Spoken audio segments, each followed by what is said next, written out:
Hello everyone, I'm Sneha, your English teacher from Nishant Academy, and today again I'm going to discuss some important vocabularies from previous year exams. ये जो session है यहाँ पे हम पुराने exams में मतलब पुराने प्रीवियस ईयर के क्वेश्चंस में जो जो इम्पोर्टेंट वोकेबुलरीज आए हैं, इम्पोर्टेंट वर्ड्स आए हैं, उनको हम डिस्कस करते हैं, ठीक है?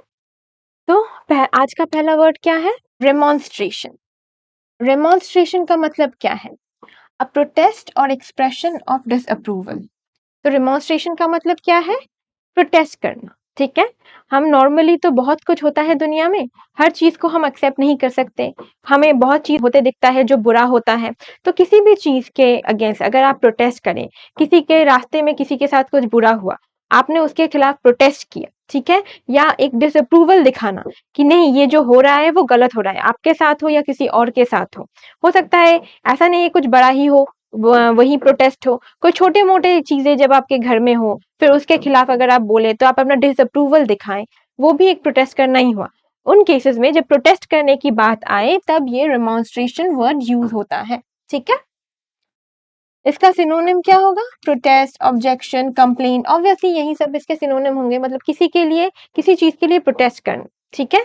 ऑब्जेक्ट करना कि नहीं ये ठीक नहीं है, कंप्लेन करना कि ये क्यों हुआ, ये तो नहीं होना चाहिए, मतलब आप एक चीज के लिए आप अपना डिसअप्रूवल दिखा रहे हैं, ठीक है? तब ये रिमॉन्स्ट्रेशन वर्ड आता है और ये सारे इसके सिनोनिम्स हैं। एंटोनिम क्या होगा? एंटोनिम होगा अप्रूवल, अग्रीमेंट, कॉन्सेंट। तो मतलब अप्रूवल दिखाना, डिसअप्रूवल नहीं, अप्रूवल दिखाना कि नहीं ये जो हो रहा है वो ठीक है, अपना एक सपोर्ट देना हर चीज को कि ये जो हो रहा है उसके साथ आप भी अग्री करते हो। तो जब अग्रीमेंट ऐसा कोई वर्ड आ जाए जो दिखाए कि आप अपने अप्रूवल को दिखा रहे हो, वो डेमोन्स्ट्रेशन के एंटोनिम में आएगा, ठीक है? अब नेक्स्ट वर्ड देख लेते हैं, ग्रैंडियोस। ये बहुत इंपॉर्टेंट वर्ड है, ठीक है? ग्रैंडियोस बहुत इंपॉर्टेंट वर्ड है, ये बहुत से एग्जाम्स में आते हैं, कॉम्पिटिटिव एग्जाम्स में ही नहीं, जो क्वालिफाइंग एग्जाम्स होते हैं उनमें भी ये वर्ड आता है। मीनिंग क्या है? इम्प्रेसिव और showy in a way that meant to be admired. तो कुछ लोग होते हैं ना कि हर चीज को बहुत शो ऑफ करना बहुत पसंद करते हैं, मतलब कोई नया कपड़ा खरीदा तो वो बहुत ही शो ऑफ कर रहे हैं कि ये कपड़ा मैंने यहाँ से लिया है, वहां से लिया है, इसका ये अमाउंट है, ये प्राइस है। तो कोई भी चीज अगर कुछ अचीवमेंट भी हो तो बहुत ज्यादा शो ऑफ कर दे कि मैंने तो ये कर लिया, वो कर लिया, मेरे अलावा तो मतलब कुछ ग्रैंडियोस टाइप से बहुत अच्छे से किसी चीज को शो करना या शो ऑफ करना, तब ये ग्रैंडियोस वर्ड आता है, ठीक है? तो to be admire, meant to be admired, मतलब ये शो ऑफ करना क्यों करते हैं? ताकि लोग उसे एडमायर करें, है ना, उनको एडमायर करें। तो इसीलिए ये शब्द शो ऑफ कल्चर, जो भी मतलब इसका मतलब होता है ग्रैंडियोस का मतलब शो ऑफ करना, ठीक है? अब इसका सिनोनिम क्या होगा? Pompous, pretentious, showy. तो ऑब्वियसली यही सब इसके सिनोनिम होंगे। प्रिटेंड करना कि बहुत अच्छे से, बहुत पॉम्पस तरीके से किसी चीज को दिखाना कि ये मैंने ये किया है और उसके बाद मैंने ये किया था, मेरे खिलाफ, मैं अगर नहीं होती तो कुछ होता ही नहीं। तो ये इन सबको ग्रैंडियोस, इसका मतलब ये सारे वर्ड्स इसके सिनोनिम में होंगे। एंटोनिम क्या होगा? Humble, modest, simple. जो इंसान बहुत ही सिंपल हो, मतलब अगर उसने कुछ बड़ा अचीव भी किया हो फिर भी वो ऐसे दिखावा नहीं करता कि हाँ मैंने, उसे लगता है कि वो बहुत ही मॉडेस्ट है कि मैंने किया है तो वो कोई भी कर सकता है। तो ऐसे इंसान या ऐसे चीजों, जब ऐसा कोई नेचर, कोई वर्ड दिखाए कि जो बहुत ही हम्बल नेचर दिखाए, मॉडेस्ट नेचर दिखाए, सिंपल हो, तो ये सब इसके एंटोनिम में आएंगे, ठीक है? नेक्स्ट वर्ड देख लें, ग्रीवियंस। ये भी इंपॉर्टेंट वर्ड है, ठीक है? ग्रीवियंस, इसका मतलब क्या है? अ कंप्लेंट और कॉज फॉर कंप्लेंट। तो किसी चीज को देख मतलब कुछ चीजें होती है जिसे जो आपके अकॉर्डिंग नहीं होती, तो उसके लिए आप अपना डिसअप्रूवल दिखाते हैं, जैसे पहले ही मैंने बोला है। और कभी कभी कंप्लेन करते हैं, ज्यादातर कंप्लेन कि ये क्यों हो रहा है, ये तो मेरे साथ नहीं होना चाहिए था, ये आपने क्यों कर दिया, मुझे इसमें प्रॉब्लम होगा वो। तो ज्यादा जब कंप्लेन करने की बात आए तब ये ग्रीवियंस आता है, मतलब एक कंप्लेन शो करना या कॉज ऑफ कंप्लेन, ठीक है? कोई मतलब कुछ ऐसा करना जिसकी वजह से कोई कंप्लेन करे, तब ये ग्रीवियंस आएगा, ठीक है? इसका सिनोनिम क्या होगा? Complain, issue, problem. तो कोई भी प्रॉब्लम जब अराइज हो, ठीक है, उसे ग्रीवियंस के, तब ये ग्रीवियंस वर्ड आता है, ठीक है? प्रॉब्लम अराइज होना, जिस प्रॉब्लम से किसी को कोई कंप्लेन करे, ठीक है, तो इसे बोलते हैं, तब ये ग्रीवियंस वर्ड यूज होगा। अब इसका एंटोनिम क्या होगा? Satisfaction, containment. तो जब कोई कंप्लेन करने की जरूरत ही ना भाई, कोई प्रॉब्लम ही ना हो, सैटिस्फैक्शन हो, ठीक है, तब ये वर्ड ये ग्रीवियंस का वर्ड ये एंटोनिम आएगा, ठीक है। एंटोनिम में ये ग्रीवियंस का ये सैटिस्फैक्शन, कॉन्टेनमेंट, ये सारे वर्ड्स आएंगे, ठीक है। नेक्स्ट वर्ड देख लेते हैं स्लैंडरस। इसका मतलब ये भी इंपॉर्टेंट वर्ड है स्लैंडरस। इसका मतलब क्या है? कंटेनिंग और involving a false and damaging statement about someone. कभी कभी क्या होता है, कुछ इंसान ऐसे होते हैं जो दूसरों को बुरा दिखाने के लिए बहुत उसकी बहुत निंदा करते हैं और बहुत बुरा बुरा बोलते हैं उनके बारे में। अब ये स्लैंडरस वर्ड आता है, मतलब किसी के बारे में बुरा बोलना या किसी को नीचा दिखाने के लिए आप जो वर्ड्स यूज करते हो, ठीक है, बहुत खराब तरीके से किसी को बताना, तो ये सब कुछ आ जाएगा स्लैंडरस मीनिंग में, ठीक है। तो खराब स्टेटमेंट देना, बुरा स्टेटमेंट देना किसी के बारे में जो उसके कैरेक्टर को खराब दिखाए, उसके नेचर को खराब दिखाए। तो एक इंसान को खराब दिखाने के लिए आप क्या कर सकते हो? उसके बारे में बुरा बुरा बोल सकते हो। तो यही बुरा बुरा बोलना, इसी के लिए ये वर्ड आता है स्लैंडरस, ठीक है। इसका सिनोनिम क्या होगा? Defamatory, libellous, defamatory, libellous, malicious. तो ये सारे जो वर्ड्स हैं जो दूसरों को डिफेम करने के लिए है, तो ये सब आ जाएगी इसके सिनोनिम में, ठीक है। एंटोनिम क्या होगा? Truthful, honest, प्रीजिंग। तो ऑब्वियसली यही होगा सिनोनिम, जो ट्रूथफुल हो, जो सबके बारे में सच बोले। मतलब ऐसा तो नहीं, हम जितना बुरा बोलते हैं किसी के बारे में, कोई अगर कितना बुरा बोले तो ऐसा तो नहीं है कि सब कुछ सेम होगा, सही बोल रहा होगा, ऐसा तो नहीं। बहुत कुछ शायद उसने ऐड किया होगा, बहुत झूठ भी बोला होगा कि उसे खराब दिखाने के लिए, क्योंकि जो खराब दूसरों को दिखाने की कोशिश करता है वो एक्चुअली में अच्छा इंसान नहीं होता, है ना। तो जो ट्रूथफुल हो, जो ऑनेस्ट हो, जो किसी को प्रेज करे कि छोटा कुछ किया लेकिन उसे प्रेज किया, ये तुमने बहुत अच्छा, कि दूसरों के बारे में अच्छा बोले, तो ये सारे वर्ड्स आ जाएंगे स्लैंडरस के एंटोनिम में, ठीक है। ओएसिस, ये क्या है? A fertile spot in a desert. एक डेजर्ट में नॉर्मली क्या होता है? सिर्फ रेत होता है, गर्मी होता है, वहां पे पानी नहीं मिलता। लेकिन एक स्पॉट होता है दूर से देखने को, अगर कोई आए, कोई ट्रैवलर अगर आए किसी डेजर्ट में, तो उसे दूर से कभी कभी होता है कि ये प्रॉब्लम होता है कि लगता है कि एक जगह पे पानी है, लेकिन एक्चुअली जब वो पास में आए तो वो पानी नहीं है, वो रेती है, पर दिखता ऐसा है कि वो पानी है, ठीक है। ये होता है, ये एक इल्यूजन क्रिएट होता है डेजर्ट में, इसे ओएसिस बोलते हैं, ठीक है, इसे ओएसिस बोलते हैं।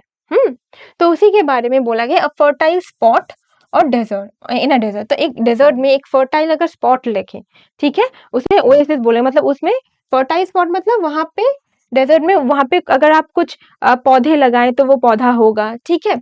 तो उस स्पॉट को बोलते हैं, वो डेजर्ट में उस स्पॉट को बोलते हैं ओएसिस, ठीक है।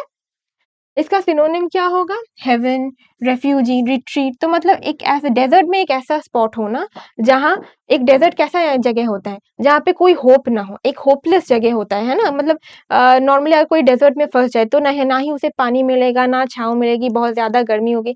एक डेजर्ट में अगर एक ओएसिस का मतलब क्या है? एक ऐसा स्पॉट जहाँ पे पानी हो, या कोई हो सकता है कोई पेड़ हो या कुछ, थोड़ा सा लाइफ वहां पे अगर आप आए। एक डेजर्ट में एक ओएसिस का मतलब है एक होप दिखना।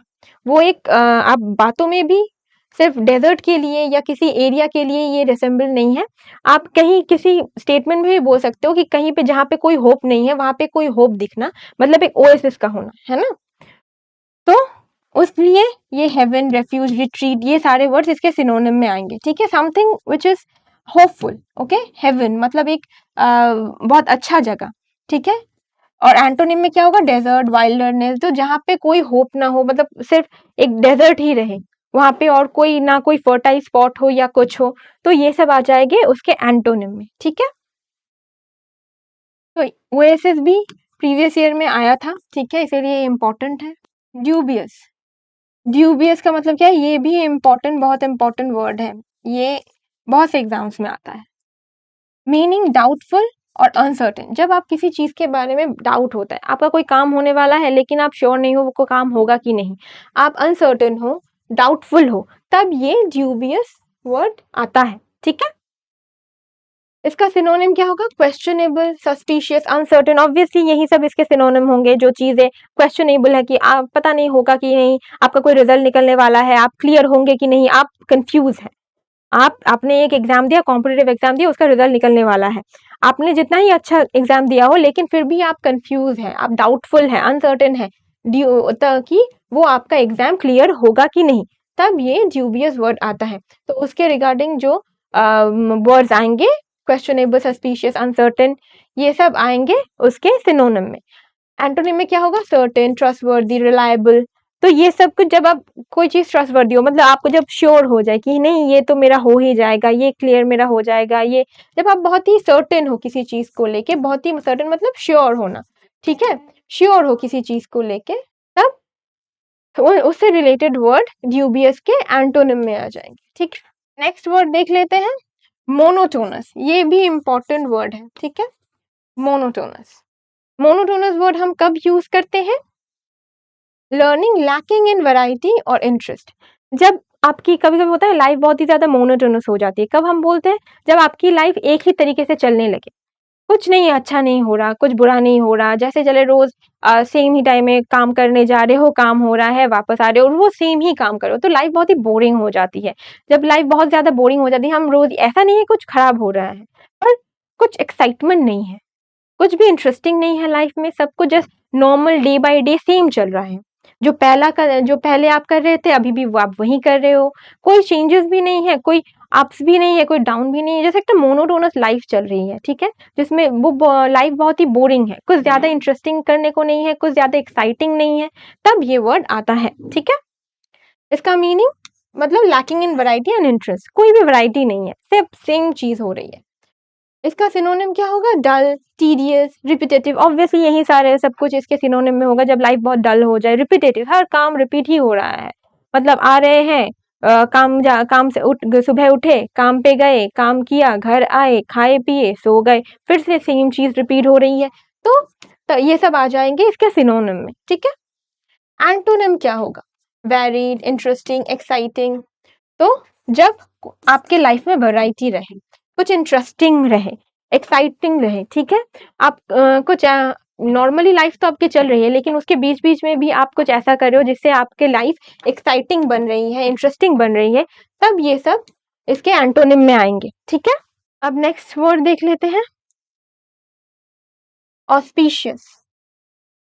ऑस्पिशियस का मतलब क्या है? बहुत से लोगों को ये इसका मीनिंग पता होता है, giving a sign of future success और गुड लक। कभी कभी हमें कुछ कुछ साइंस मिलते हैं, है ना, जो साइंस को हम बोलते हैं कि ये तो बहुत अच्छा शगुन हो गया, है ना, मतलब वो एक फ्यूचर में एक गुड पॉसिबिलिटी, ठीक है, किस चीज की? कुछ अच्छा होने वाला हो, ठीक है, जब कुछ अच्छा होने वाला हो, लगे कि ये चीज हो गया है। जैसे कि बोलते हैं कि जब हम कभी कभी होता है ना कि घर से निकलते हैं एग्जाम के लिए या कुछ अच्छा काम करने के लिए, मम्मी दही चीनी खिला देती है, तो वो एक अच्छा शगुन होता है, वो एक साइन रहता है, बोलते हैं कि ये एक साइन है कुछ अच्छा होगा, मतलब आपका एग्जाम अच्छा होगा।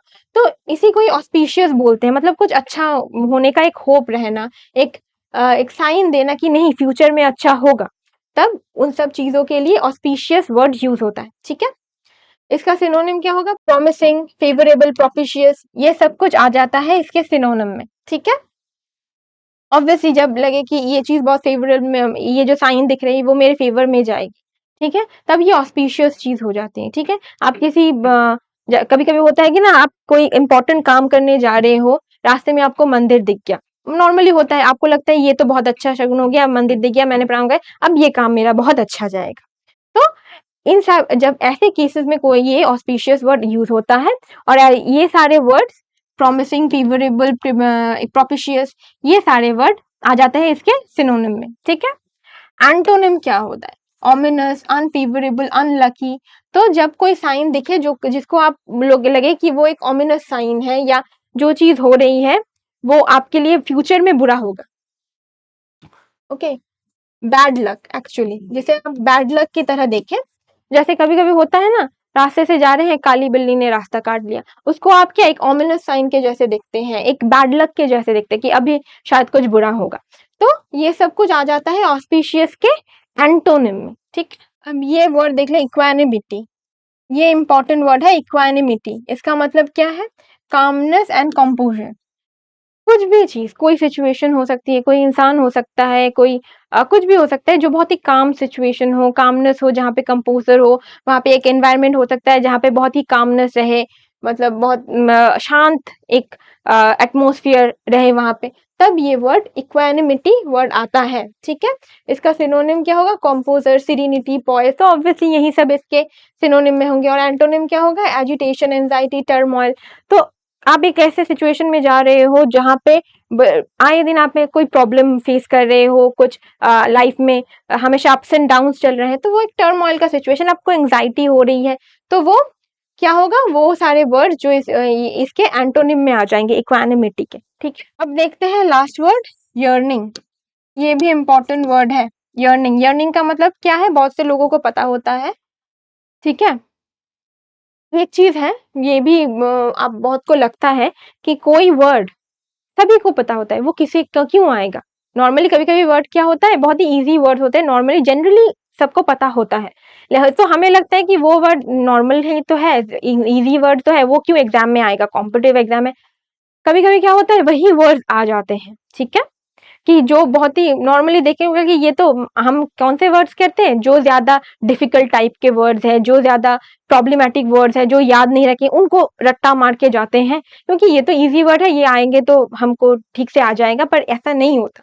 कभी कभी कुछ कुछ इजी वर्ड्स के होते हैं, हमको लगता है हमें इसका मीनिंग ठीक से पता है, पर हमें उसका प्रॉपर मीनिंग हमेशा पता नहीं होता। ठीक है, कुछ कुछ वर्ड्स का लगता है कि इसका मीनिंग तो हमें ठीक से ही पता है, पर एक्चुअली में प्रॉपर मीनिंग पता है, इसलिए हम उसे पढ़ते ही नहीं है। लेकिन जब ऑप्शंस में देखते हैं तो वहां पे उसका प्रॉपर मीनिंग दिया, वन वर्ड सब्जेक्ट एक प्रॉपर मीनिंग में दिया गया है, तो वो आपको तब कंफ्यूजन हो जाता है। तो ऐसा नहीं है कि कोई टफ वर्ड है तो वही आएगा एग्जाम में, इजी वर्ड है तो नहीं आएगा। क्वेश्चन में कोई भी वर्ड आ सकता है, तो किसी भी वर्ड को ऐसे मत लीजिए कि इग्नोर कर दिया, ये तो कोई बात नहीं, ये तो आएगा ही नहीं, ऐसा नहीं है। क्योंकि बहुत से एग्जाम में देखा गया कि इजी वर्ड्स ही दे रहे हैं, ऐसा नहीं है, शायद एक दो वर्ड शायद टफ होंगे कि, लेकिन बाकी के वर्ड्स आपके जाने हुए वर्ड्स है, फिर भी लोग गलत करके आ रहे हैं, क्योंकि वो उन वर्ड्स को सीरियसली नहीं लेते। ठीक है, तो ऐसा मत कीजिए, जो जो वर्ड्स मैं करा रही हूँ वो सब इंपॉर्टेंट है, इसीलिए करवा रही हूँ, तो उन सारे वर्ड्स को ही ठीक से देखिए, ठीक से पढ़िए, ठीक से प्रैक्टिस कीजिए। ठीक है, यर्निंग का मीनिंग है strong and often sad desire for something. ठीक है, मतलब एक सैड डिजायर होना, आपको कोई चीज चाहिए, हो सकता है वो कोई गेम हो, या कोई आपको कोई मतलब कोई खाना चाहिए। ठीक है, आप वो खाना खाने के लिए उस खाने को बहुत मिस कर रहे हो, है ना, आपके लिए आप मतलब आपको बहुत क्रेविंग हो रही है वो खाना खाने के लिए। ठीक है, तब ये वर्ड आएगा यर्निंग। ठीक है, जब आपको किसी चीज को पाने की बहुत ज्यादा होप हो, लेकिन आपको पता है कि आप उसे इजीली नहीं पा पाओगे, मतलब वो खाना शायद आपको एक आपका दादी, ठीक है, आपकी दादी आपके लिए कुछ बनाती थी खाना, स्पेशल कोई खाना, खीर हो सकता है, कुछ भी, लेकिन आपकी दादी अभी नहीं रही। ठीक है, आपको वो चीज खाने की बहुत इच्छा हो रही है, लेकिन आपको पता है कि आप उसे नहीं खा पाओगे, क्योंकि आपकी दादी अभी नहीं है, वो आपको वो बना के नहीं दे सकती। तो इसी चीज के लिए, ऐसे ही सिचुएशंस के लिए, ऐसे ही सेंटिमेंट्स के लिए ये यर्निंग वर्ड यूज होता है। ठीक है, तभी ये यर्निंग वर्ड यूज होता है। A strong and often sad desire, मतलब सैड डिजायर क्यों है? क्योंकि आपको कहीं ना कहीं लगता है कि ये मुझे नहीं मिलेगा, ठीक है, ये मैं नहीं पा सकता, तो तब ये यर्निंग वर्ड यूज होता है। ठीक है, बहुत, लेकिन ये जो डिजायर है ये बहुत ही स्ट्रांग होता है, मतलब आपको लगता है कि अभी मिले, वो मुझे अभी, मुझे वो खाना है, या अभी मुझे वो करना है, या अभी मुझे उससे वो मिलना है, तब इसे यर्निंग वर्ड आता है। इसके सिनोनिम में क्या होगा? लॉन्गिंग, ठीक है, क्रेविंग, डिजायर, तो ऑब्वियसली यही इसके मतलब सिनोनिम में होंगे, किसी चीज का क्रेव, जैसे क्रेविंग नॉर्मली खाने के लिए यूज होता है, पर सिर्फ खाने के लिए नहीं, बहुत सी चीजें करने के लिए भी क्रेविंग हो सकता है। जैसे कि आपने बहुत दिनों से कोई मूवी नहीं देखी, सिर्फ आपका एक मंडेन लाइफ चल रहा है, आपकी लाइफ बहुत ही मतलब एक बोरिंग सी लाइफ चल रही है, आपने बहुत 1 महीने 2 महीने कहीं कोई मूवी देखने नहीं गए, कुछ बाहर कुछ करने नहीं गए, कोई एंटरटेनमेंट नहीं है, तब आपको लगता है कि नहीं, आज मतलब आपकी बहुत इच्छा हो रही है कहीं पे दोस्तों के साथ जाके मूवी देखूं, फिर से दोस्तों के साथ मिलूं, ठीक है, उनसे कम से कम थोड़ा बात करूं, उससे थोड़ा हैंग आउट करूं, तो तब ये उसके लिए भी आपको यर्निंग हो सकती है, उसके लिए भी आपको एक क्रेविंग हो सकती है। ठीक है, तो ये सारे वर्ड्स इसके एंटोलॉन्गिंग, क्रेविंग, डिजायर, ये सब इसके सिनोनिम में आ जाएंगे। एंटोनिम में क्या होगा? Indifference, apathy. जब भी कोई चीज हो, जब वो डिजायर दिखाए, उसके अगेंस्ट जो होगा वो इनडिफरेंस और एपैथी, इससे रिलेटेड वर्ड होंगे। मतलब जब आपको कोई फर्क ही ना पड़े, आप इंसान ही बोरिंग हो, ठीक है, ऐसा नहीं है, पर अगर ऐसा हो कि आप इंसान ही बोरिंग हो, आपको जो नॉर्मल लाइफ है वही ठीक लग रहा है, आपको कोई एक्साइटमेंट कुछ नहीं करना, आपको नया कुछ नहीं ट्राई करना, नया कुछ नहीं खाना, जो ठीक है रोज जो खा रहे हो वही ठीक है। कोई प्रॉब्लम नहीं, मुझे आपको वही खाने में मतलब कोई किसी भी चीज में आपको ज्यादा वैरायटी नहीं चाहिए, ठीक है, आप बहुत ही इनडिफरेंट नेचर के हो, तब ये सब इसके एंटोनिम में आ जाएंगे, जिससे कोई फर्क ना पड़े। जो चल रहा है, क्या फर्क पड़ता है, करना ही है क्या नया कुछ, ऐसा नहीं है, जो चल रहा है उसमें क्या बुराई है। तो उन सब वो सारे वर्ड्स इसके यर्निंग के एंटोनिम में आ जाएंगे, ठीक है। तो ये था आज के लिए, ये सारे 10 वर्ड्स थे इंपॉर्टेंट जो प्रीवियस ईयर के क्वेश्चंस में आए थे। तो ये सारे वर्ड अच्छे से पढ़िए, उसे एक बार ठीक से फिर से रिवाइज कीजिए, आज तक जितने भी मैंने वर्ड्स किए उसे ठीक से रिवाइज करने की कोशिश कीजिए, अगर हो सके तो उसे लिख लीजिए जितना रिवाइज हो, क्योंकि पढ़ते रहेंगे उसके साथ साथ भूलते भी रहेंगे, तो भूलना नहीं है, हमें एग्जाम तक याद रखना है, इसीलिए जितना हो सके उतना पढ़िए और उसे प्रैक्टिस कीजिए, लिखिए, जैसे भी हो सके आप उसे अपना रट्टा मार के अपने दिमाग में बिठा लीजिए, ठीक है, क्योंकि ये सारे वर्ड इंपॉर्टेंट है, आप बाद के एग्जाम्स में भी आएंगे, तो इसीलिए जितना हो सके उतना ज्यादा प्रैक्टिस कीजिए और उतना ज्यादा पढ़िए, ठीक है। तो आज के लिए इतना ही। Have a very nice day, take care.